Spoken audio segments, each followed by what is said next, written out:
Awesome. All right, I think we're ready to start now that Zoltan is back with us.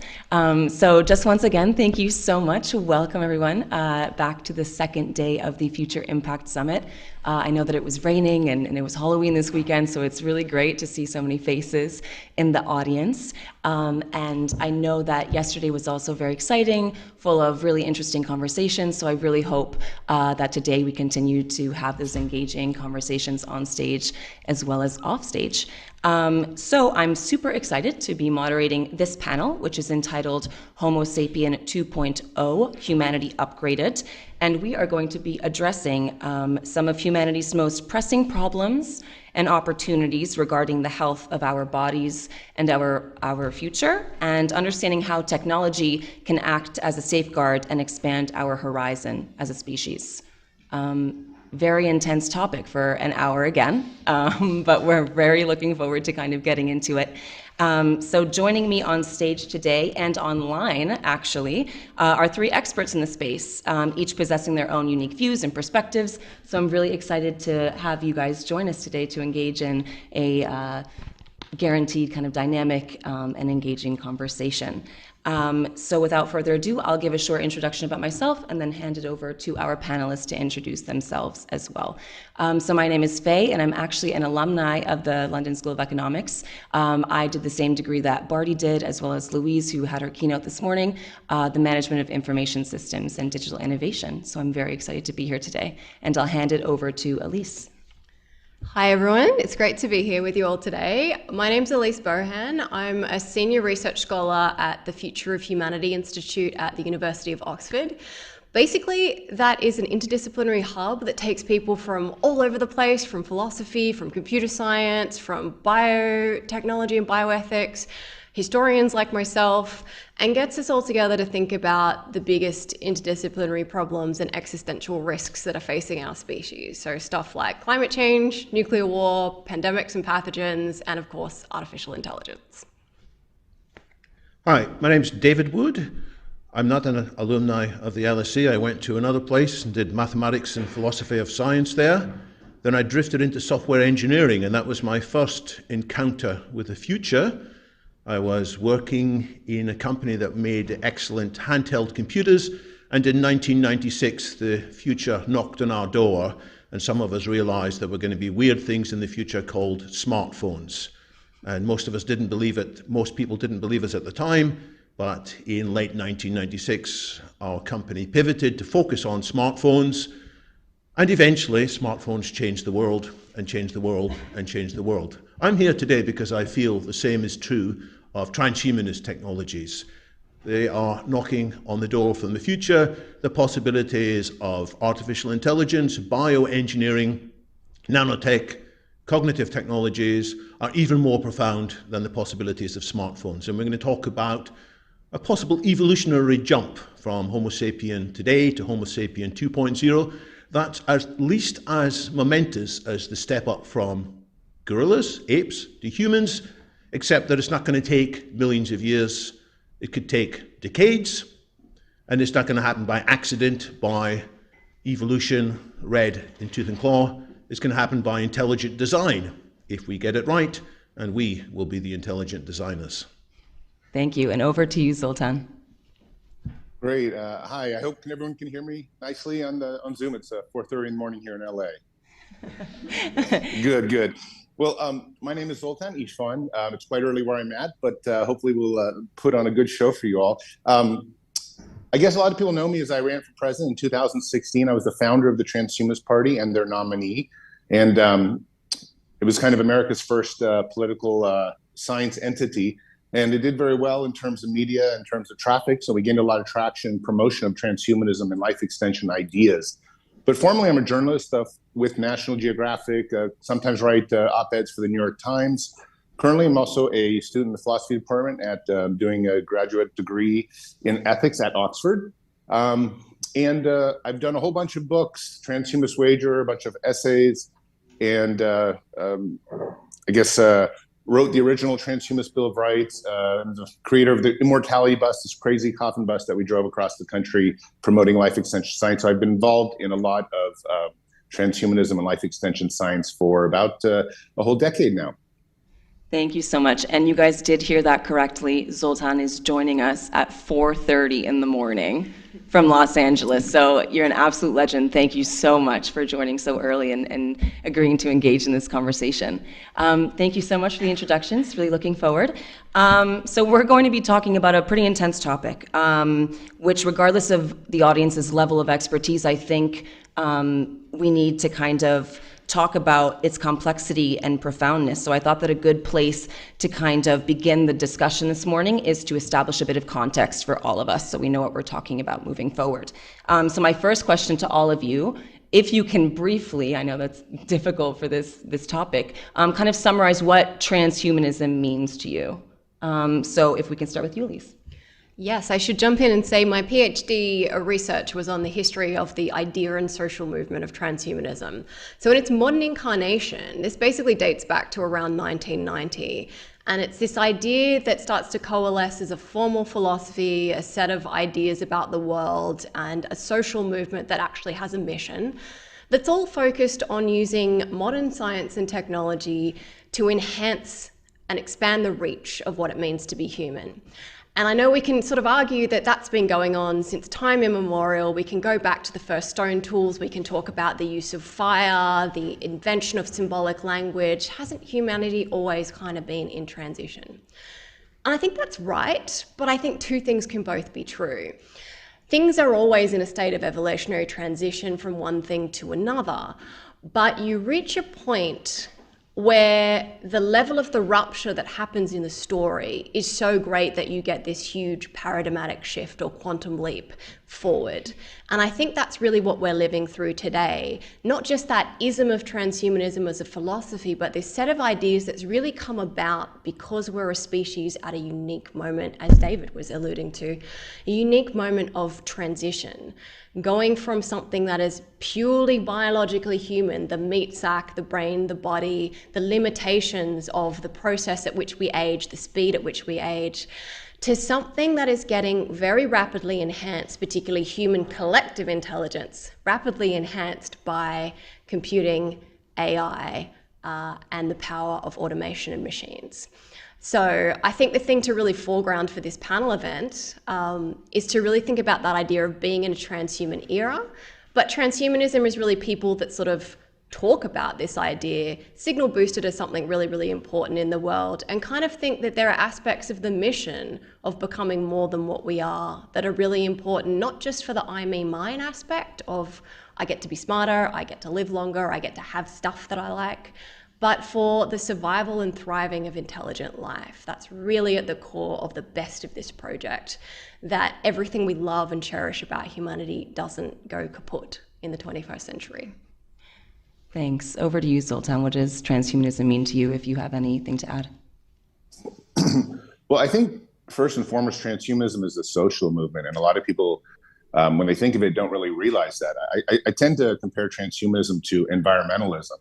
30, 40 years ago, when Greenpeace and environmental activists were kind of doing some of their very first things in the media and the public, people are getting the idea that, wow, maybe we should protect trees, maybe we should recycle, maybe we should do things that sustain the earth. Well, transhumanism is kind of in this early stage, maybe 20, 30 years behind, where we're, I don't know how many transhumanists there are out there, maybe a couple 100,000, maybe 10, 20, 30 million that would already address themselves as saying, well, I believe in those kinds of things. It's really hard to know. But the reality is that it's a social movement that's growing leaps and bounds. And I think eventually everybody will hold on to it and say, this is our future. We want to transcend our flesh.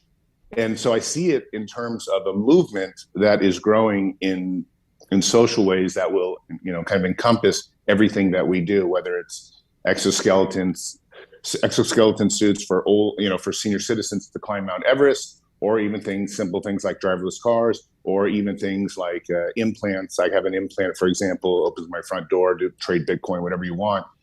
Those little things. But basically, we move to this age of cyborgism where we start engaging with technology inside our bodies as well as all over. And that becomes kind of a lifestyle in itself. And that's why I think it's very important that transhumanism is seen sort of as a social movement, almost comparable to environmentalism again, where we it becomes this billion person plus movement. And so I think that's what I want to add to what Elise said. The comparison with the environmental movement is apt, because it's not just a matter of, hey, we should enjoy the environment. The environmental movement points out, if we're not careful, we're going to destroy what we love with the things we're doing on the earth. And transhumanists have the same concern about our human civilization, our human existence. We're very much aware of the profound positive possibilities of the technologies that are mentioned, but we're equally aware of the terrible risks if we mismanage things. The nearest thing there is to a canonical document of transhumanism, I use my terms carefully, is the Transhumanist Declaration, and the lead author, it was a collaborative process, but the single person who was most responsible for pulling that document together was a PhD student in the LSE called Nick Bostrom. He got his PhD in 2000, and this document came out in 1998. There are 8 clauses in there, and 5 of them talk about the need to discuss in various ways and regulate in various ways and promote in various ways the technologies that are giving us so much possibilities to transform our situation. If we are wise, if we bring together the best of humanity 1.0, then we can look to glorious transitions, freeing ourselves from the downward pool of aging, freeing ourselves from many of the stupid things that we do as individuals or collectively, freeing ourselves from many of the terrible mental depressions and anxieties, freeing ourselves from the abuse of power which has characterized human society. So all of that's possible, but if we are foolish, we will end up destroying what's really important about humanity. Hence, our social movement is also very much a philosophy discussion and a profound call to more people to get involved in serious discussion of these possibilities and risks. Thank you so much. I think that this kind of alludes really well to Elise and your book, which you just recently published, so congratulations. You have an interview around your book, and you kind of said that you outlined 2 goals when you wrote it, and one of which is to make it known that this is a make or break century for humanity. So can you guys just maybe kind of define why it's important now? What is the modern significance of transhumanism today? Yeah, I think this concept of a make or break century is a really, really important one. I should say we're talking about orders of magnitude here, so give or take a century or 3. But the idea that basically we're not going to keep ticking along at 2022 levels of economic growth, of population, of all the kind of normative aspects of a human life script that we know today for thousands of years to come. That's kind of at this point an absurd proposition. But why? Why is now what feels like this precipice or this hinge of history moment for humanity? Because people have said this before, right? And I think if you go back 100, 150, 200 years, that sense of acceleration through the Industrial Revolution was palpable. People were writing about this in literature, in the sciences. They weren't wrong. Things actually were accelerating during the Industrial Revolution. And I think you can think of that as a run-up to some of the things that are happening today. The reason that things are so unique in the last 100 years, the few hundred years, this sort of slice of time, is because we're a species that stands on the shoulders of giants. We figure out cleverer and cleverer ways to extract energy and resources from our environment. So initially that starts with really, really basic things. We use slaves and other humans as pack animals. We domesticate crops. We extract more calories from the environment. Then we start building crude machines. Then we dig up fossil fuels, and we use those to literally illuminate the surface of the earth. We can see all of these cities and structures we've built from space. We build rocket ships. We make computers, and suddenly we give rise to something that you could only describe as a digital hive mind, this extension of the collective human consciousness that augments but also alters our intellectual capabilities. And what you get, we're living in this and sitting in this right now, Wi-Fi signals beaming all through this landscape. You get this totally novel environment that our brains and bodies aren't evolved for and wired for. So this rupture between what we are and the world that we're living in and we need to sustain gets wider and wider. that chasm cannot keep broadening in perpetuity without us dropping the ball, without stuff going really, really wrong. So what we're facing in this century is a unique set of challenges and risks that no other species has consciously had to face before. So not only all the anthropogenic risks of asteroid strikes and supervolcanoes, but now the man-made existential risks of global warming, of artificial intelligence, of the ability for someone with like basic lab kit and PhD level training to bioengineer pathogens to unleash a new pandemic that would make COVID kind of look like a picnic. And then of course we've been sitting on nuclear weapons for 80 years. So very briefly, just 80 years alone is a minuscule slice of evolutionary time. Do we really think even nuclear weapons we're going to successfully sit on for thousands more years? I'm very, very skeptical of that proposition. So the idea is we have all this new technology, AI is getting smarter at an accelerating rate. Either we figure out a way to use that to expand collective intelligence and make better decisions, or that technology becomes part of our downfall, becomes an extinction risk, becomes the thing that takes us out. And that's the biggest really story and challenge of our age, I believe. Thank you. I really like the way that you described it as kind of a chasm between our biology and between the kind of complex, very tech-enabled world that we're living in. And Zoltan, I'd love to kind of pop this over to you because I was kind of doing a deep dive into a lot of the podcasts that you've been on. And you've kind of been talking about this already in 2014 when you were on Joe Rogan's podcast, all the way up to a very recent podcast called Profoundly Pointless. And a lot of your interviewers throughout all of your podcasts have asked these kinds of questions where, you know, our biology and keeping up with this increasingly tech-enabled world that we're living in and kind of closing this chasm. So my question is, I mean, this can seem very exciting and it can also seem a little bit scary. And as a society, do you think that we're ready for this? How do we keep up?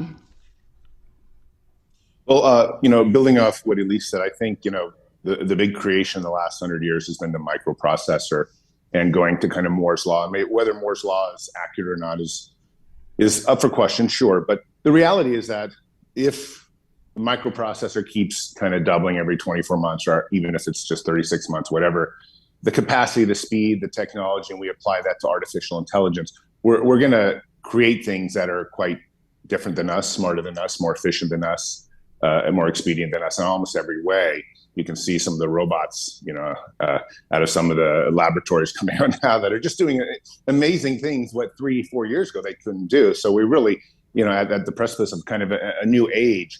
And, then we start trying to incorporate that technology into our brain, into ourselves, as we become very different types of people. And we come to a point when we have to accept that the flesh in itself was, maybe a good design to get through the last few billion years, but certainly probably isn't the best design to get through the next 1,000 years. And so we'll probably transcend a lot of that flesh in whichever ways we can. And as Elise pointed out, it might take 100 years, might take 300. Who knows? Maybe there'll be technologies that are invented and it might only take 15 or 20, and somehow it becomes very quick, which is probably unlikely, but still, these are possibilities that could happen. And humanity should be ready for that. We should be ready to accept, that we're going to take the best parts of ourselves, even if we're not biology anymore, even if we're ones and zeros or code or quantum, whatever it is going to be. I mean, because people seem to think, oh, the future is AI, but people forget that the AI future, the AI generation might only last 10 or 20, 30 years, and then it will be surpassed by something else, and then surpassed by something else beyond that. I mean, that's the nature of evolution. So we don't know. Our brains, we kind of get to this point of the singularity where we can't even really fathom, because our brains are just too small or just not smart enough to fathom what we could become in 1,000, 5,000 year cycle. And but whatever happens, I just think if you take the microprocessor and its J curve and its growth and evolution out, you realize that we're definitely not going to remain who we are today. And I think that means getting rid of the majority of our flesh to things that are stronger. Titanium, graphene, all these other types of elements and chemicals and whatnot that will be much more sustainable in any kind of environment, regardless of the environment and things like that. Transhumanists want to protect the environment, but at the same time, they're going to be able to transcend any kind of difficulties that come through whatever creations they have for their body. So and especially as we get off planet and start doing things like that in the next 50 years, we may be very, very different types of entities. And I very much support that. I don't think we're going to lose our sense of love, of family, and things like that. We're probably going to keep a lot of that, keep a lot of our mammalianness. But we're also going to transcend our biological nature and become different types of entities as we progress through our future. And I very much look forward to that. Thank you, Zoltan. You kind of said and touched upon just now, like kind of transcending our biological nature. And talking about all of these developments that are going to be happening, pretty soon in the future. So I just like to kind of open it up to the floor and kind of discuss from each of you, what are your thoughts on what you think are the most exciting innovations that are going to be explored that will upgrade humanity? And where are we right now, today, in relation to those being realized? So I'm not interested in what might happen in 100 or 300 years, because I think most of the big changes will probably happen in the next 20 or 30 years. And I think the reason we're going to get there is not because of Moore's law, which has been important, which is the improvements in hardware, it's because of the improvements in software that are happening at a much faster pace than Moore's law. And the improvements in collecting ever larger amounts of data and then in making sense out of ever larger amounts of data. So just in the last few years, there has been remarkable improvements, new algorithms to make sense of large data. There was backpropagation, and now there's transformers, and now there's all kinds of combinations of different large language models. And it is astonishingly how quickly this field is changing. So I think we are going to have revolution after revolution in AI in the next 5 years. There are so many different fields in which AI is leaping forward. There are many people who are studying how the brain is able to do some things that AI can't yet do, and that includes the fact that our brains typically run at about 20 or 30 watt, whereas supercomputers run at about 1,000 times as much power. Well, we're learning what that difference is, and some of these insights in neuromorphic computing are going to be put in AI soon. And what's the exciting things that will come out of this? Well, one thing I must talk about is the abolition of aging. Aging is terrible. Aging is the biggest cause of so many things going wrong with us. The last panel was talking about how do you identify the factors that might give you various diseases like cancer. We used to say to each other, if you don't want cancer, then don't smoke and don't spend too much time in the sun without sunscreen. The best advice how not to get cancer is don't age. And we now have a pretty good idea how we can reverse many of the characteristics of aging at the biological, at the cellular, at the molecular level. And AI is leading that field. AI is coming up with ways to speed up the discovery and verification of new drugs. Look at what in silico medicine is doing, remarkable things led by Alex Zavaronkov. You can hear more about him in the forthcoming episode of London Futurist podcast, for example. So transforming our biology so that we can, if we wish, remain forever youthful, that we will be able to keep on exploring the things that we want to explore, whether it's academic learning, whether it's music, whether it is the moons of Jupiter, whether it is all kinds of social relationships, whether it is all kinds of virtual worlds. The universe is ahead of us, and if we can undo aging, which these transhumanist technologies are potentially putting at our grasp within just a couple of decades, that's pretty exciting. There's lots more to say, but I'll leave our other panelists to chip in now. Go ahead, Elise. Yeah, guys, David is dead right about AI. AI is the crux of pretty much every exciting development that we're likely to see this century and that we're already beginning to see. And not just even in the last few years, but in the last few months. Like where I work at FHI, we get access to the models that are not yet released to the public, the stuff that you might have seen media releases about, Stable Diffusion, DALL-E 2. The images that are coming out of these language models, these are like text inputs, and AI is generating an imagistic output from that, is already rivaling what human graphic designers can do. But the power behind that of not just mimicking creativity, but the power of recombination from AI is just astounding. It is something that humans can't compute in this way or at this rate. to seed so many diverse outputs. So I think we're going to see an explosion in human AI hybrid creativity this century, which is going to be one of the most fascinating things to experience. The kinds of video games and virtual landscapes and augmented reality experiences, that we could have access to, I think will really blow our minds in terms of what a good life and what a fulfilling experience sort of looks and feels like.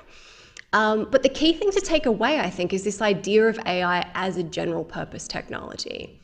I like to liken it to electricity. It's something that's sort of a revolution that swept society, that became omnipresent but invisible. Like, we completely take for granted the electrification of our world. It's just a fact of life and we don't blink at it.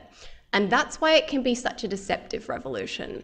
Slowly, it gets integrated in every part of our built environments and into every part of our work and cognitive landscapes. It's in the algorithms within your smartphone. It's selecting which partners you match with. It's influencing the decisions of what you purchase, potentially even swaying elections, and we can get into all the negative consequences there. The idea that this is something that is infused in absolutely every facet of our world means it stands to upend every facet of our world, from healthcare, logistics, transport, the global economic system, and even human communication and interaction. The bit, very briefly, that excites me the most is what you can do with scaling up compute, throwing, as David said, better software at it, and then turning that on the hard problem of consciousness. Turning that on the human brain, because that's something we have made little dents of progress at in neuroscience. But I think truly building the kind of AIs that would help us live in a robust and flourishing future will require us to some extent, reverse engineer the human brain, understand it at a minute and dynamic level. And that's the bit that I am just most excited to see in the future. Zoltan, would love to get your thoughts as well. Well, so I just, I totally agree that AI is the future. I do want to present the other side just so the audience hears it. There is a chance that governments around the world will just shut down AI at some point, or shut down this incredible speed of technological progress. So if that was to happen, what happens to the transhumanism movement?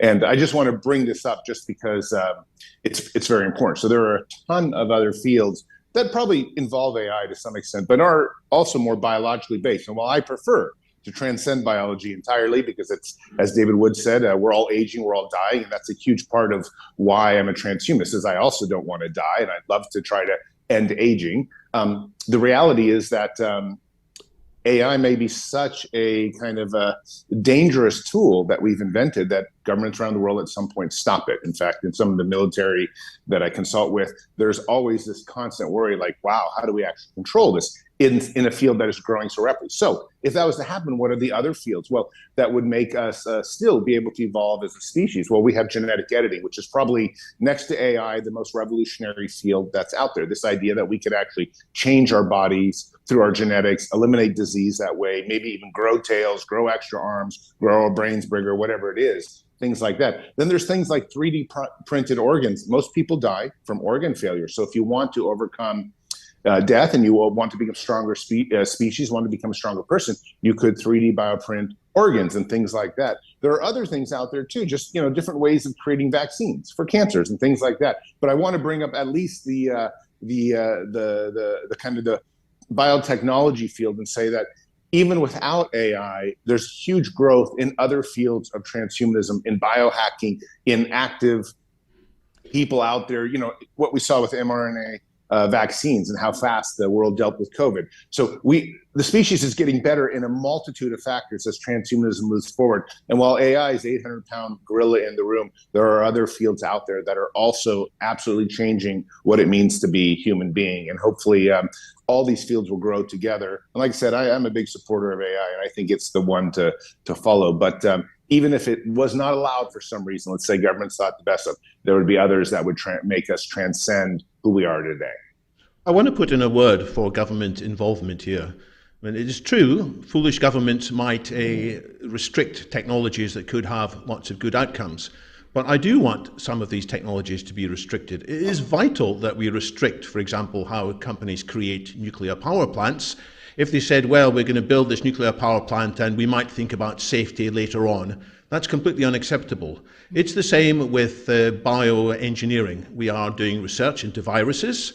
Some companies are figuring out if the virus evolved in a certain way, would we be able to develop a vaccine? And whoops, it is reported that on several occasions there have been viruses, dangerous viruses escaping from labs. It's still unclear whether COVID escaped from a lab in Wuhan or not. I want that to be regulated, and I don't think we can just leave it to industry to regulate itself.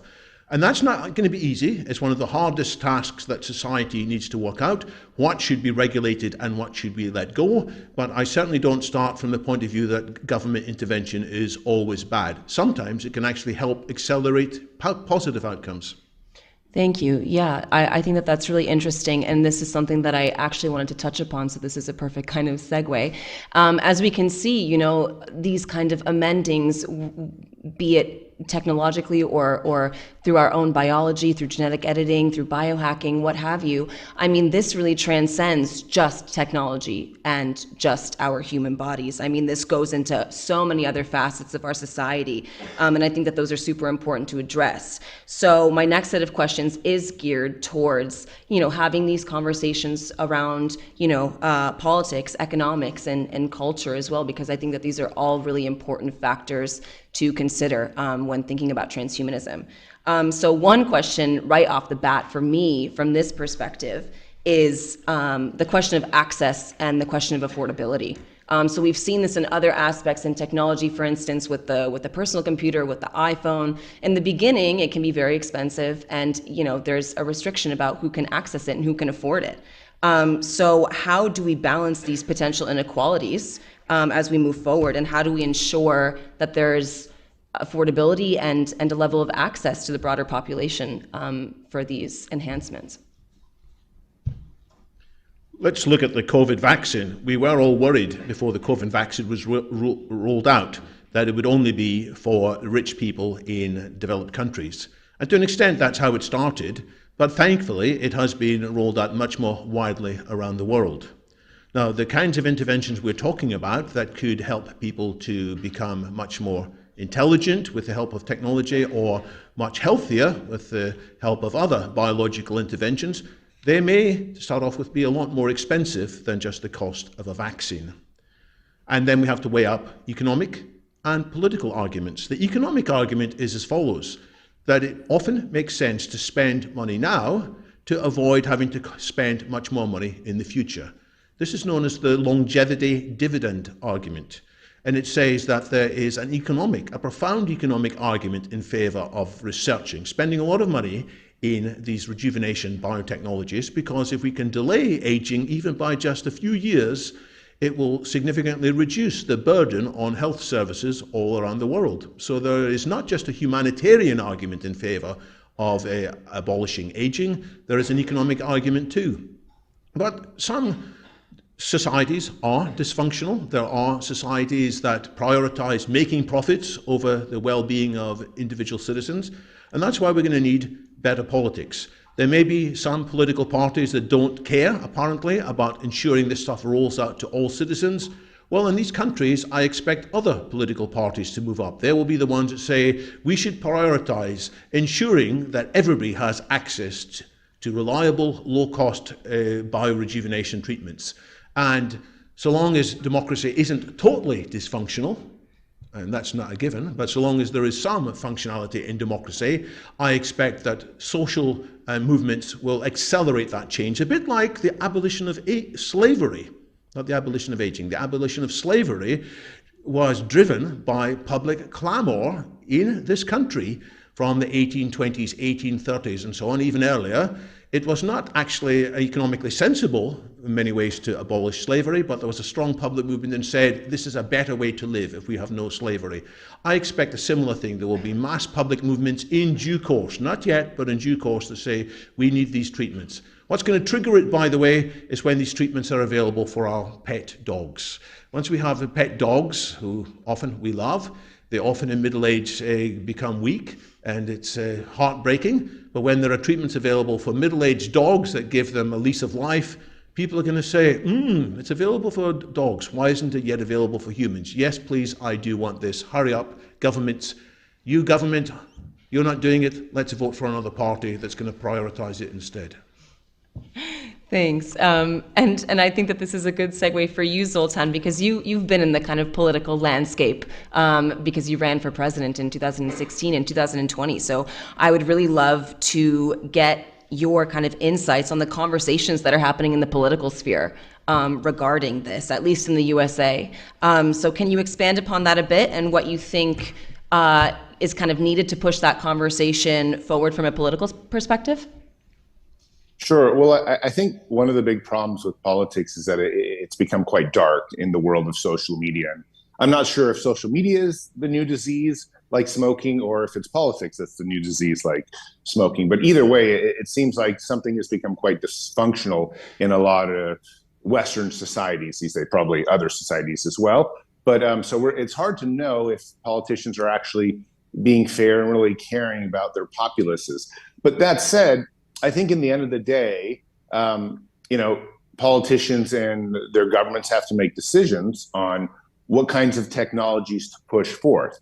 There seems to be big pushes right now for the environment. There seems to be big pushes that to allow technology to continue. I live in Silicon Valley, essentially, so I monitor these things quite carefully.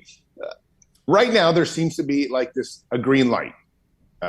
For example, where anyone can still create any kind of company they want, even if it's radical AI, even if it deals with weird things. Transhumanism has weird things like quantum archaeology, the idea that you want to technologically resurrect people that once died, or the idea that you would do kind of like this 3D bioprinting of people. And we're talking in the future such extraordinary acts, such extraordinary technological acts that they would be so disruptive for society. And right now, politicians won't address those things. They definitely, if you remember any of the major debates, or even in England, nobody's talking about AI yet, and yet it is the 800-pound gorilla in the room. That said, I do think in the end of the day, hopefully politics will allow these ideas to survive. Unlike David, I take a slightly more libertarian bias to technology.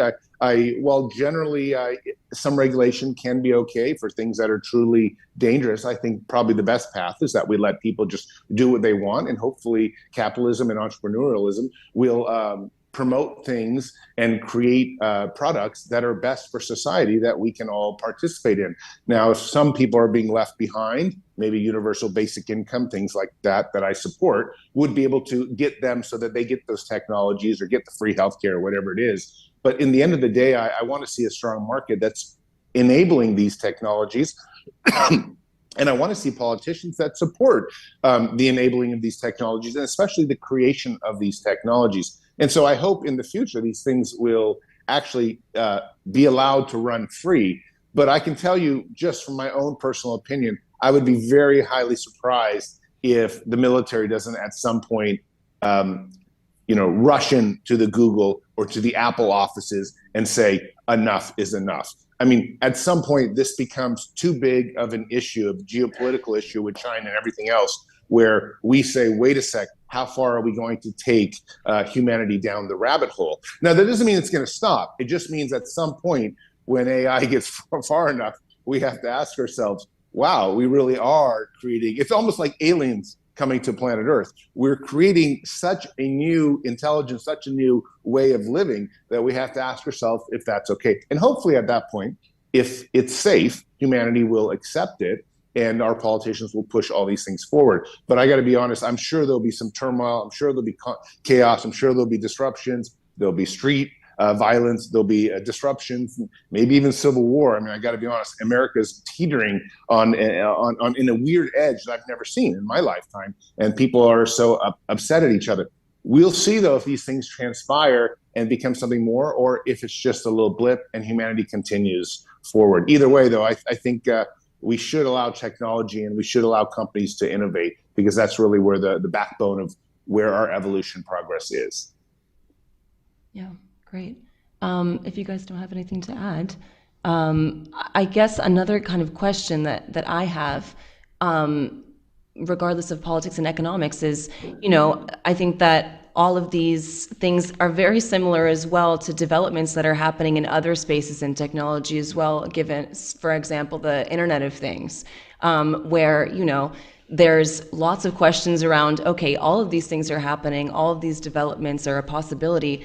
Now there are questions, not just politically or economically, but just about ownership as well, and about ethics as well. We're seeing this in the IoT space where, there's questions about who owns the data, who is processing the data, who is responsible for what, who owns what. And I think that we're kind of in this kind of Wild West situation where a lot of legislation and a lot of policy is kind of lagging behind that innovation in the space.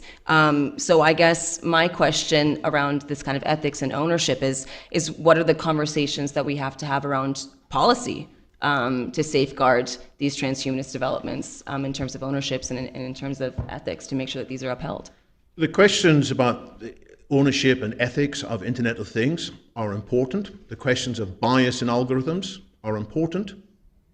But the questions we're talking about here are orders of magnitude more humongous. Mm-hmm. We're not just talking about people not being able to get mortgages or people being denied access to healthcare. That's obviously an individual tragedy and shouldn't happen. But we're talking about the possibility of destroying all of humanity. We're talking about the possibility of humanity being displaced, not by a wonderfully intelligent algorithm, but by a stupid algorithm that just is much more powerful than us and may not even be conscious. So we should, of course, focus on questions of bias and deviousness and security holes in IoT. But let's not somehow be distracted from the larger issues, which are existential issues. And we can't just say, hey, let's experiment, let the market find out.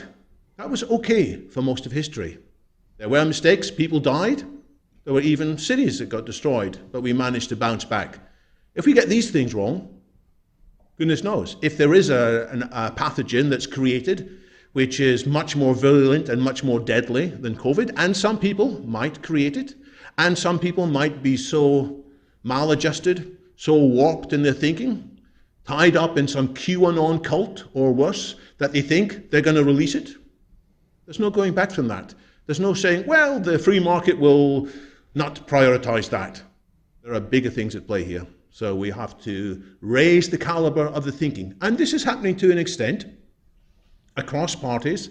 In the UK, there's an initiative called the All-Party Parliamentary Group. It is a good initiative. It brings together politicians from multiple parties, from both the House of Lords and the House of Commons.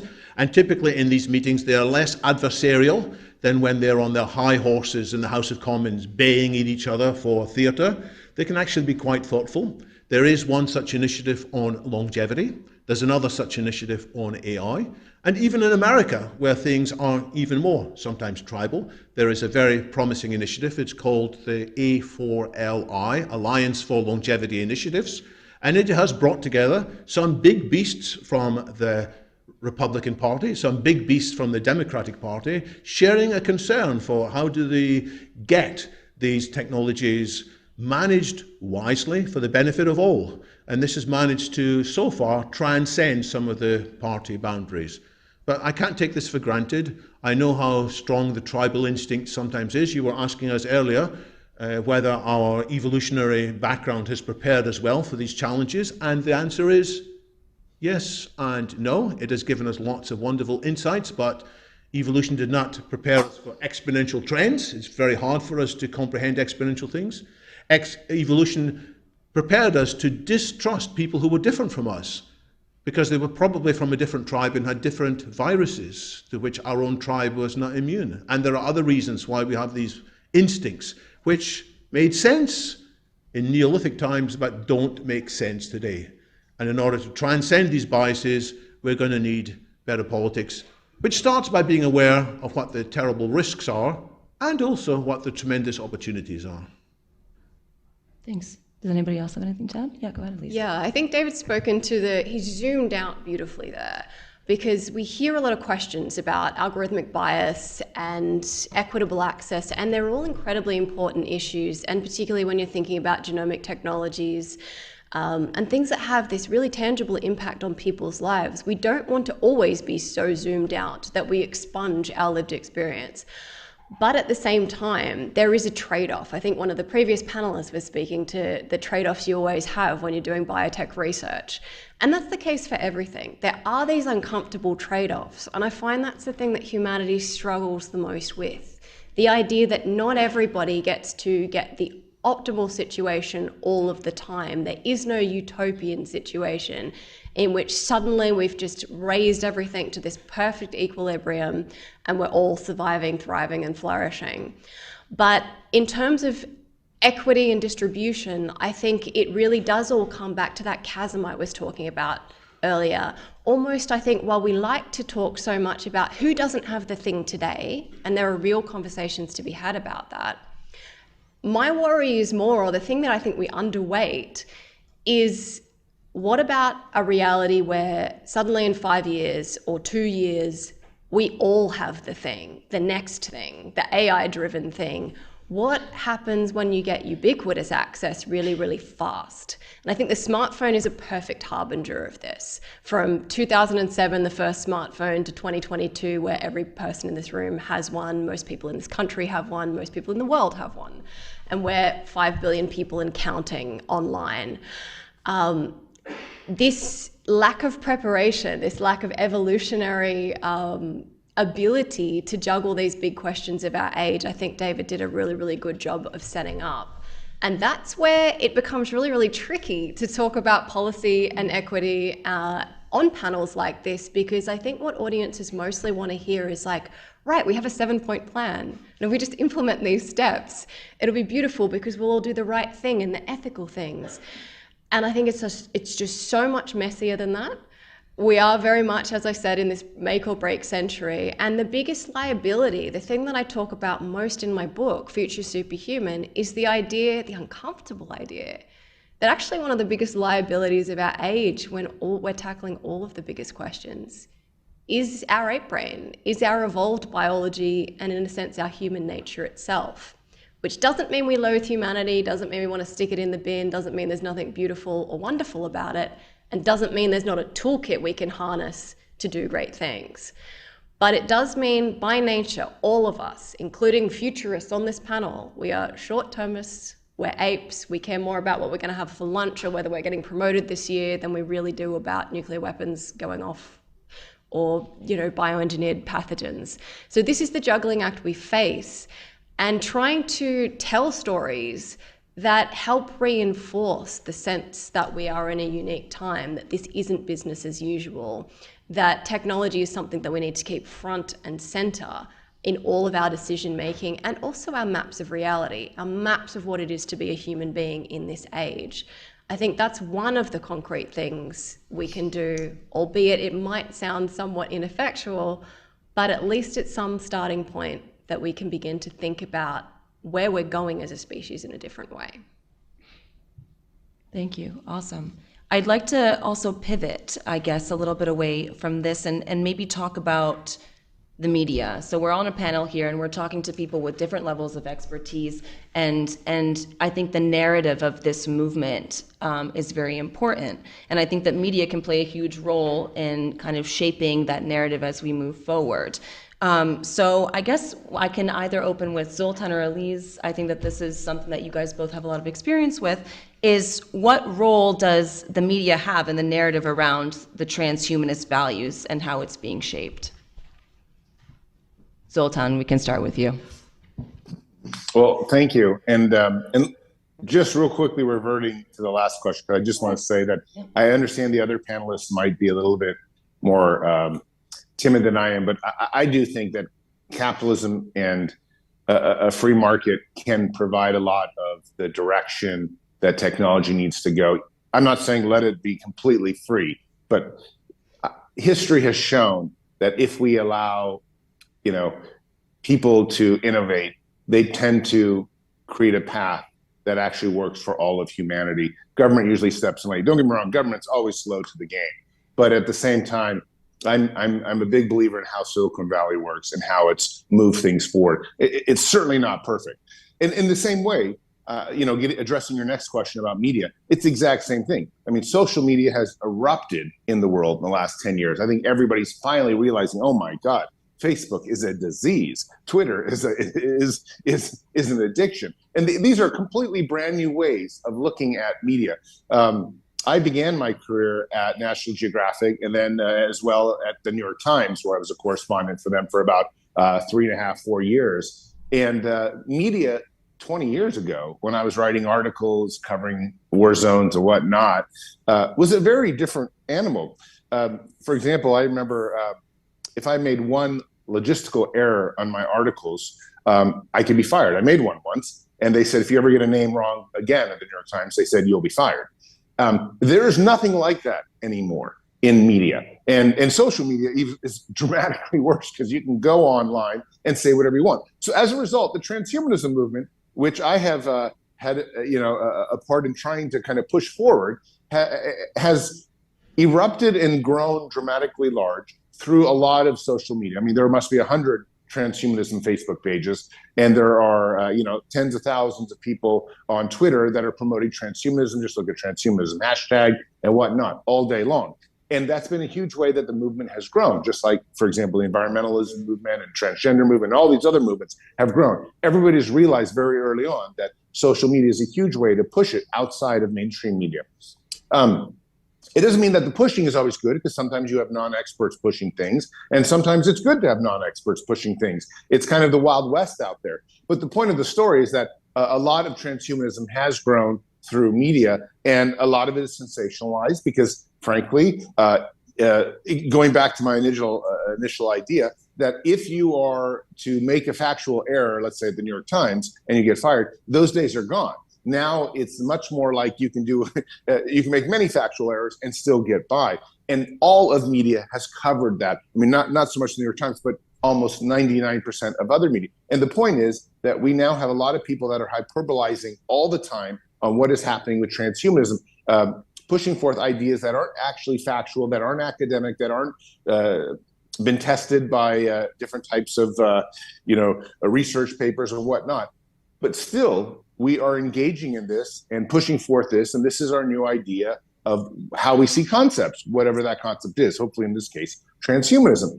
The point of the story, though, is that it is the Wild West out there, but we still can push the movement forward. And even the Wild West can be very, very useful in terms of how we take a movement like transhumanism and grow it much larger, so that people, for example, in America, who are dramatically more religious than the rest of Europe, actually can embrace transhumanism as being something that you can fix a soldier who was wounded in Afghanistan, his arm blown off, and now you have a prosthetic arm that's tied to his neural system. I mean, this is transhumanism at its core. How can we make it beneficial for humanity? And I find that social media and major media is still contributing to that, even if it is seeming like the Wild West, even if it does seem to me half the time like some kind of addictive disease, these kinds of things, how we follow it. That said, the environment is changing, and we'll see what happens in the near future. It does seem to me like social media, because of AI and things like that, might be dramatically changed here in the future. But so far, I can tell you the last 10 years, the reason transhumanism has grown so much as a social concept is because both mainstream media coverage as well as social media and this idea of a Wild West atmosphere. Awesome, thanks. And Elise, I think I would like to pop this over to you. I think that you made a very good point about social media and how that has kind of accelerated the transhumanist movement and accelerated a lot of movements. And, it's interesting to have a lot of people from a lot of different levels contributing to this conversation. So I'd like to also maybe ask you, Elise, what you think as you're kind of moving forward and moving through these kind of platforms, what are the biggest kind of misconceptions about transhumanism in the current narrative and in the current space on social media and mainstream media, and maybe how would you address that? Yeah, I found there are certain stories that journalists are particularly keen to talk about. One is tech billionaires. Anything that's got Elon Musk in the title, they want to write about. The other is life extension, but specifically the angle, tell us how long until we live forever and when the magic pill is coming. I found, promoting a book, the interactions I've had with the media have mostly been me turning down offers to write stories about humans living forever, to briefs that to me seem utterly perverse to utterly spread misinformation and hype mongering. And it goes in whatever direction the perverse incentive happens to flow. I think this is a phrase worth signal boosting in the world, is perverse incentives. It is something that all of our brains are very subject to. We are inherently corruptible beings in that anything that can put personal gain, money, status, power at the forefront of our endeavors becomes very, very seductive. And we've entered this landscape, to tie it back to social media, where we have an attention economy, where we have advertising revenue directly correlated with clicks, where we have legacy media and, very robust publications and journalists now turning their hand to, how do we get you to click on this article? We all know this story, we've all heard this story. But it fuels narratives across the gamut of the big issues in our world that are geared to fuel our tribal biases, whether that's ire against an outgroup, or excitement about the glory of the in-group. So with transhumanism, you get it skewing in two very extreme ways. The wonderful, glorious, radiant future in which we're all uploaded and immortal and it's all just fabulous. Or the dystopian big tech billionaires want you to eat the bugs and live in the pods and it's a great reset conspiracy and you should all be terrified and also kill all the billionaires. It sounds hyperbolic, but this is what you read day in, day out. This is what I've been asked to write. This is what actually gets published out into the world. And the things that I've actually read over the years in my academic research, going back to the philosophical and academic roots of transhumanism, digging back into the forerunners in Enlightenment philosophy, going back to the scientific revolution, all the way through to 20th century figures like J.B.S. Haldane, Julian Huxley, H.G. Wells, people who were very committed to making sure there wasn't going to be a second or a third world war. None of this is present in the narratives that you will have likely consumed in the media, which makes my job really interesting when I come onto panels, and the job is always initially, actually tell us what transhumanism is, because people don't really know. And it's at this point, as Zoltan's saying, it's a growing movement, it's global. That makes it, by definition, more nebulous, more fuzzy, harder to characterize because it factionalizes and it broadens. But the misconceptions are rife on absolutely every level, and this extends beyond transhumanism. And this is a reason why I do want to push back slightly with Zoltan's idea of letting it all letting the market sort it out. I am very civil libertarian, I would say. I would advocate for minimal government intervention in lots of areas, but I have to say, Zoltan, I really think that artificial intelligence is a profound exception to a lot of the historical norms around technology, where yes, we see a lot of destructive new things, new technologies that are killing a lot of people in the world wars that barely make a dent in this population growth curve in the 20th century. That's all true. But AI is a fundamentally different technology to anything that we have seen in human history. And what we're already seeing is R&D is racing ahead so fast in terms of stuff that's more powerful, stuff that can solve problems in ways that we don't know how, and stuff that, if not aligned with our goals, and we don't seem to even really understand its motivations or goals or know how aligned they are, that's just getting let loose into the wild of the world. If we're talking a scale of 5, 10, 20 years here for that to ratchet up to human or greater human levels, I also don't buy, by the way, Zoltan, that any government could possibly switch it off. I don't think that's even remotely plausible. So the perverse incentives here are, again, fueling the AI R&D arms race, because we stand to make tens, hundreds of trillions of dollars from this technology. And it is just so much more tantalizing to race ahead with the next exciting product, with the next DALL-E 2 that can do whiz-bang stuff that we love and we get so excited about. And it's really reining that in that becomes one of the biggest challenges of our age. Just to follow on with that, the question is, why does the media still not understand transhumanism very well? And in part, it's because the media are driven by perverse incentives. But I think it's the transhumanist community in part to blame as well, because the extended community features something that I call the transhumanist shadow. It is a set of simplifications and psychological weaknesses and oversimplifications, which frankly should not have been said and should not have been emphasized, and which understandably causes critics to be alarmed and drives people who might have been open to the ideas to say, gosh, this is just foolish, this is dangerous.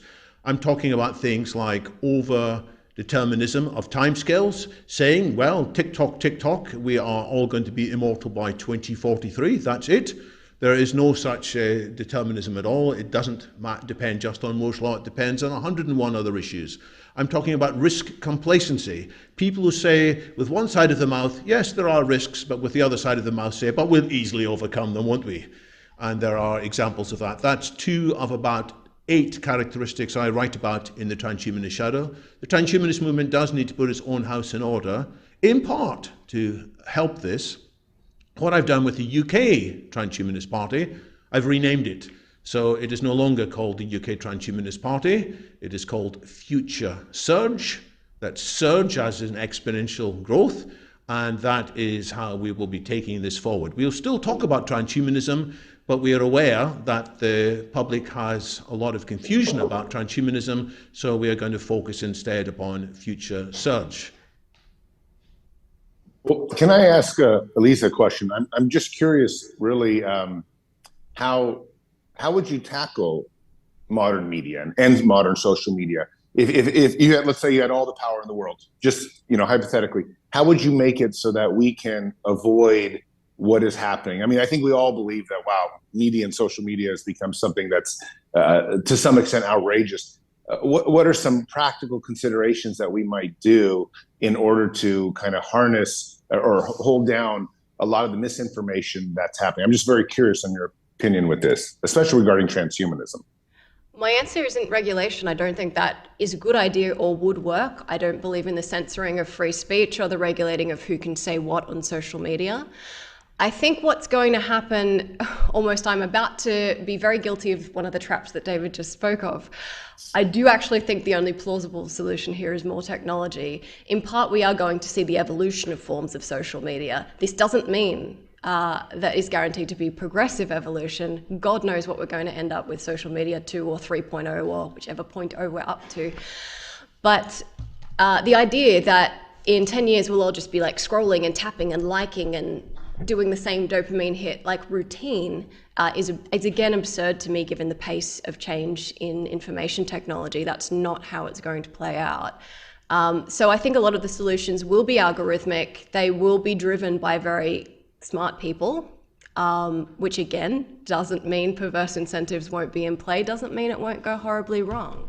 It really is, when we speak to these things, we are speaking more and more to this accelerating danger zone of, oh shit, I hope the things that become smarter than us help us get better at solving complex problems, but we don't know that they will. We don't know yet how well we interface with AI, which makes projects like Neuralink and machine-brain interfaces particularly interesting, but also very speculative in terms of how that actually plays out in the complex, very human-oriented worlds that we still live in and have built.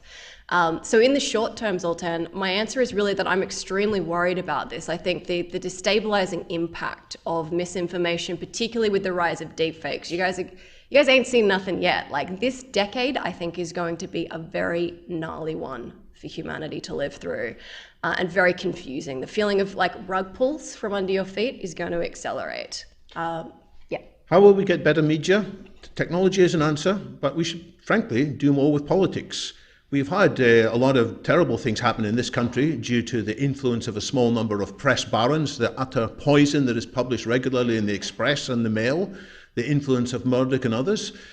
The Levinson inquiry was set up to control some of the media, but the politicians have been too weak to implement that.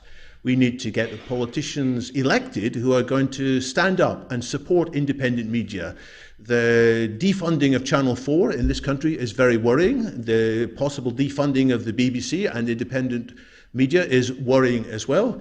So let's ensure that there is sufficient funding available to genuinely independent media, and that we support cross-partisan media rather than deeply tribal media. So much of the problems of both America and Britain are traced to the rise of the likes of Fox. Does arguably even more damage than Facebook.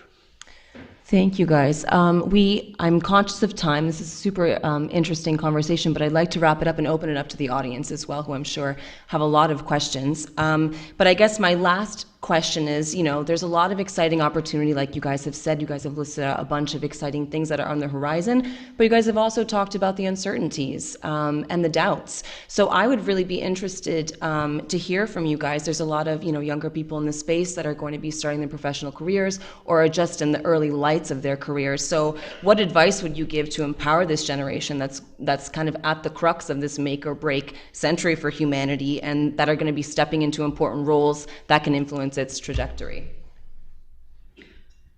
I think when panelists get asked this question, there's often almost, you feel this internal pressure to give a rousing, rallying, you are the future answer that makes you feel like there's hope, that makes you feel like you're a crucial part of this important wave of change. And in a sense, that's always true. Young people are the future.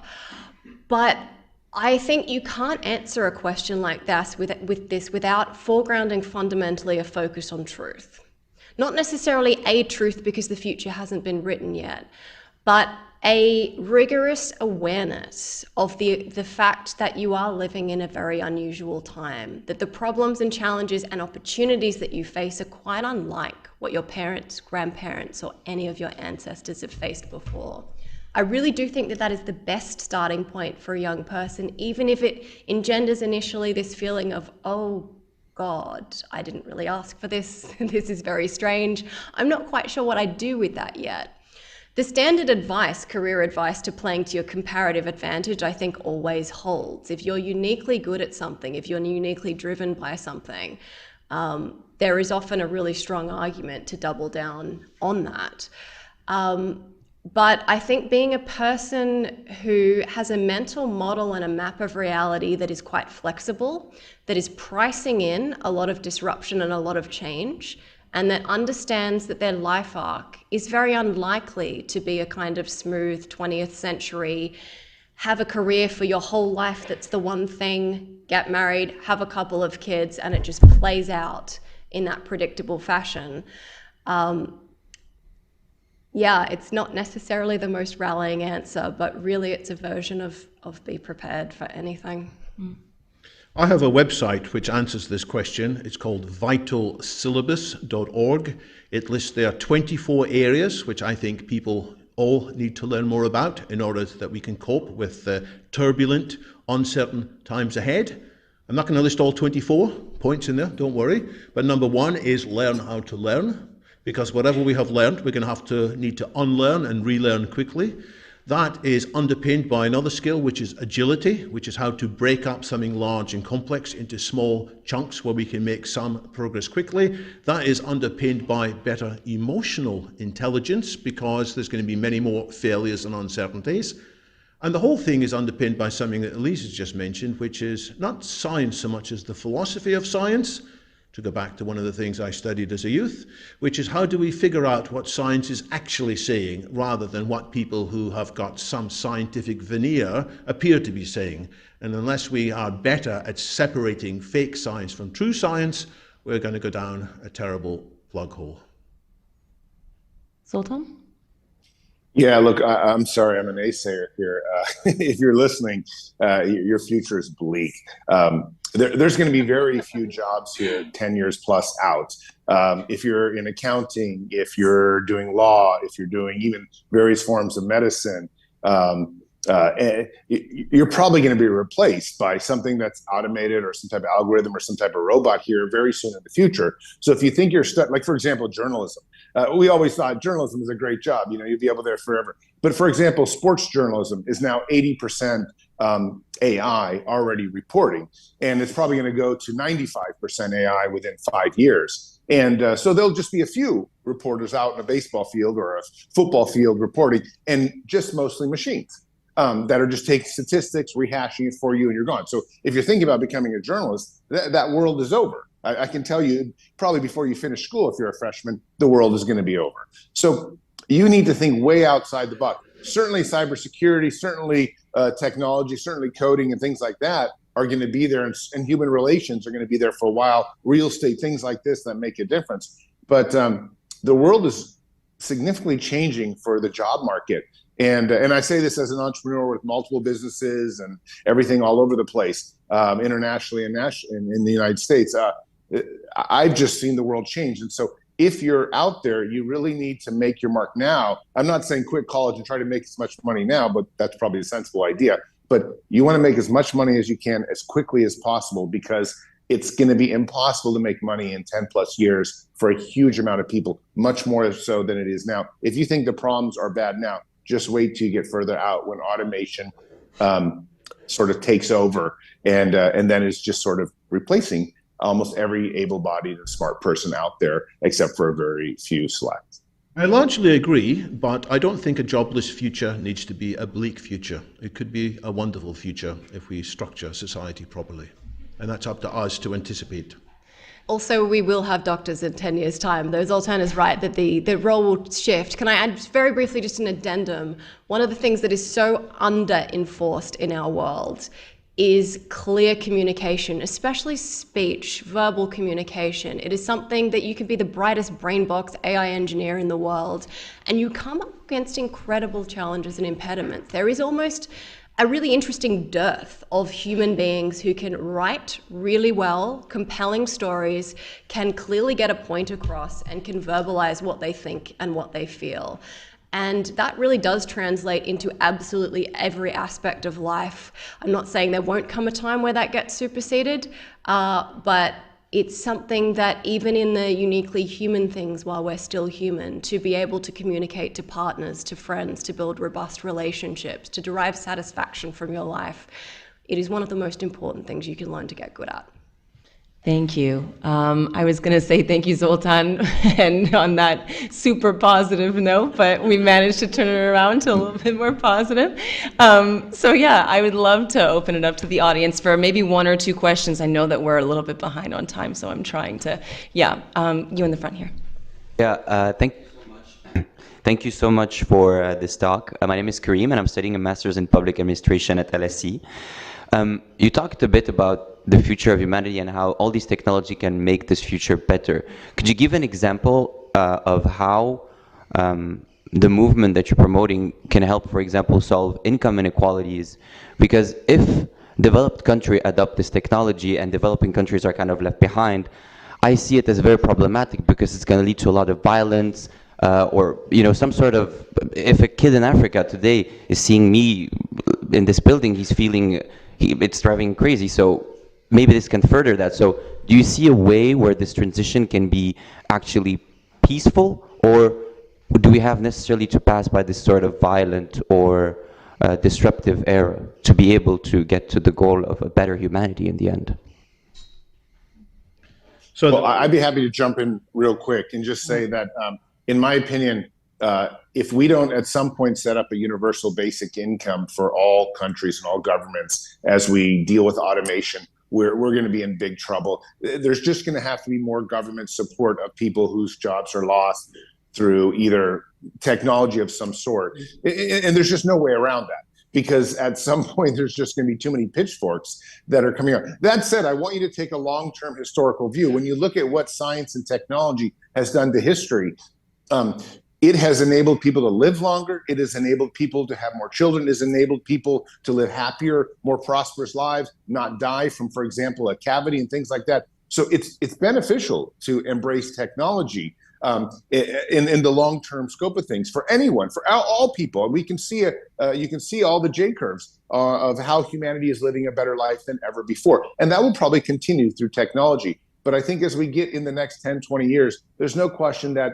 more government support, probably through something like a universal basic income, will have to be implemented in order to keep the peace and make people happy. And that's where what David said is probably true, that it's not necessarily that everyone's going to have a job to survive. Maybe some people won't be very wealthy, but at least they'll have food, shelter, and things like that as we embrace the 21st century, especially the later 21st century. Thank you so much for that, Zoltan. Unfortunately, we are over time, so if you guys have any other questions, we have the whole lunch break, so feel free to open your discussion to David and Elise. Unfortunately, Zoltan, you can't be here in person, but thank you so much for joining us online, and let's give a big hand to our speakers.